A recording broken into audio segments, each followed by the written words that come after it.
Welcome back to the 2-Minute Warning, episode 423. Today, back on the topic of the MLB, I'm going to be looking at whether or not the Toronto Blue Jays can win this year's World Series. I do believe this question needs to be addressed because I think Toronto has a very good baseball team this year.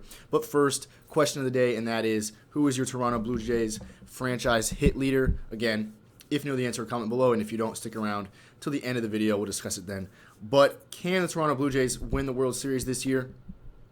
I think the odds are against them, but I do think they have the potential to go all the way. Honestly, one of the best things about them is one of their downsides. At the same time, they have a very talented young roster, which that brings hope for the future. But when it comes down to winning a baseball game on the biggest stage, lack of experience might come back to haunt you, which is what this Blue Jays team has, is a presence of a lot of talent, but a lack of experience basically in the infield, because in the outfield with Teoscar Hernandez and George Springer in center field, you do have some veteran experience out there.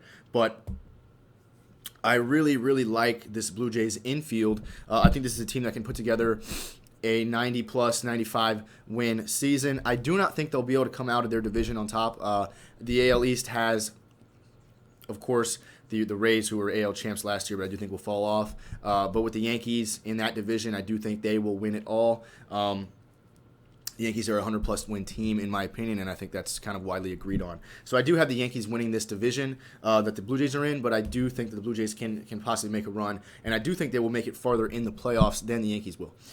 So realistically, I've said this in a couple previous videos, the end of the road for me, or the realistic yet hopeful, realistic outcome for this season for the Blue Jays is a trip to the ALCS.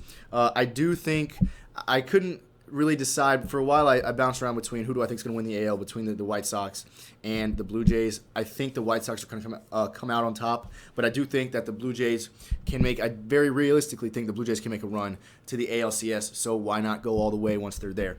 Again, looking at their lineup, leading off likely, well, in no particular order, but this is what I have projected, leading off with Biggio, who's going to be playing third base, was a second baseman, did play some first base, but with Vladdy Jr. solidified at first, and now the addition of Marcus Semien in the offseason at second, I got Biggio at third. In the two-hole, I have center fielder George Springer, a guy that's obviously proven his worth with the Astros, one of the better postseason hitters in baseball right now, just very solid in the outfield. Then at third base, their young prodigy shortstop Bo Bichette, again, a guy that is very talented, has shown that he has a lot of talent, but never really played baseball on the biggest stage. So that's, again, what I'm going to probably reiterate a couple more times, is the fact that I really like how talented this Blue Jays roster is, but they do have a clear lack of experience in the MLB for the most part. And then again, Teoscar Hernandez, right fielder, going to be able to hit a lot of home runs for this Blue Jays team, and I think help this lineup a lot. And then, of course, Vladdy Jr., who I've made it clear that I think he's got one of the prettiest swings in baseball, and he's got a loud bat. He really swings it very well, and he plays pretty good defense too. And then in the sixth spot, Marcus Semien at second, a really big addition from the Oakland A's, so I think he'll help that infield out a lot and at the plate. 7, Lourdes Gurriel, again, Yuli Gurriel's little brother. Yuli on the Astros, of course. I spoke about him in a previous video about Lourdes. Obviously a young guy with not a lot to back up his resume, but he did have a very, very good wild card series against the Rays last year. I think he had like 8 hits through 2 games. He was really on fire at the end of the season. I do expect him to be able to carry that into next year.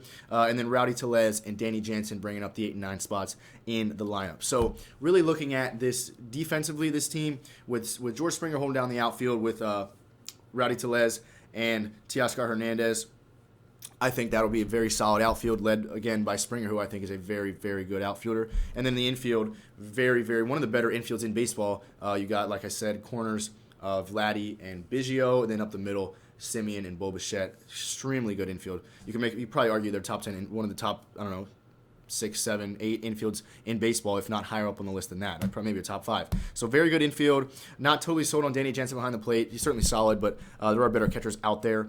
But again, my biggest concern with the Blue Jays is their starting rotation. Of course, Ryu having the number 1 spot out of that or as a starter, that's very solid. He even received some MVP votes last year, I think. He's very good. He has been good for the last few seasons. So the number 1 is very good. But when you get deeper in the rotation, even as soon as the second guy up, which I have is Nate Pearson. I'm not sold on this Blue Jays starting rotation. Who I have right now, of course, Ryu in the one spot, Nate Pearson, Robbie Ray, Steven Matz, Tanner Roark, and Kirby Yates, who I believe they just added to the team. Yates, they did. So again, I'm not totally sold on this starting pitching rotation.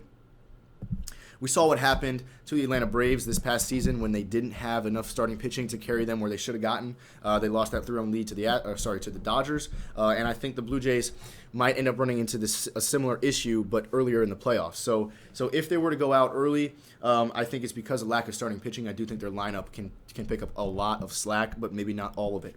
So I really would have loved for them to somehow. I mean, not that they should have signed Trevor Bauer. They already dished out like $185 million at the point that they could have signed Bauer, so he would have been too expensive. So I understand why they didn't do that.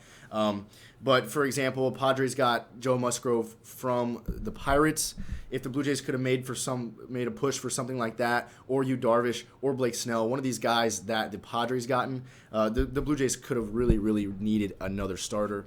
Of course, those guys the Padres got were not cheap, but the Blue Jays really could have used another starting pitcher and still could right now. So as far as strengths and weaknesses for this Blue Jays team is the depth of their starting pitching, and the strengths for this Blue Jays team is their infield, and I think they're going to swing the bat really, really well this coming season. So what does the road to the playoffs look like? Well, as I said, I think this is a team that can win 90, 95 games. I doubt they'll hit that 100 win mark, but they could. Like I said, don't think they're going to come out on top of their division. The Yankees are very, very good in the regular season. Obviously, going to win a lot of baseball games, but I'm not totally sold on the Yankees in the playoffs. So ultimately, realistically, yet hopeful, I have the Blue Jays going all the way to the ALCS, where they will fall short to the Chicago White Sox. Why do I think the White Sox can beat them? The White Sox have those big bats in the outfield with Eloy Jimenez and drawing a blank on the other one right now for a moment. But Yasmani Grandal behind the plate, Tim Anderson in the infield, Moncada in the infield, Abreu reigning MVP in the infield, second baseman's good. Luis Robert, that's what I'm thinking of. Eloy Jimenez, Luis Robert, very good in the outfield, young guys. So I do think the White Sox can maybe out-hit the Blue Jays, but I do think that will be a very even matchup. But you got Lance Lynn, you got Lucas Giolito, who just threw a no-hitter, I think, early last year, maybe the year before. I think it was last year. And then former Cy Young, Dallas Keuchel. I do think the White Sox have better starting pitching, and I just think, and they got Liam Hendricks in their pen, so he's obviously right now the best reliever in baseball. I do think the White Sox have a slightly better roster, which is why I have the Blue Jays not quite making it past them. But if you look at this team, this Blue Jays team, I just don't think they're quite World Series ready because, again, they're such a young team. So if we're talking 3 years from now, 4 years from now, I think that's completely different. But at the moment, this Blue Jays team is not quite ready to go all the way. Just because their players have not got the exposure that's going to take a team all the way. We know how playoff baseball is, and it's very technical, and it takes experience to win games. I mean, when you get to the biggest stage in the game, it's not going to be as simple. It's not going to be all about hitting home runs, just playing small baseball. And I think the more experienced team wins. Not that the White Sox are really that much more experienced, but when you look at starting with behind the plate with Grandal and their starting rotation with the White Sox, I do think they have a little more experience. And then, of course, in the infield, Abreu's been around for a while. So that's really the main differences between those two teams. But in general, the Blue Jays are just too young of a team, in my opinion, to go all the way. But if I'm a Blue Jays fan, I'm extremely hopeful for what the future holds because I think it's a very realistic possibility in the future. So that's all for the video, guys. Comment below whether or not you agree with me that the Blue Jays are great, but they can't quite go all the way again. And as far as your question of the day, the Blue Jays franchise hit leader is Tony Fernandez, 1,583 base hits for the Blue Jays. Guys, thanks for watching. 2-minute warning.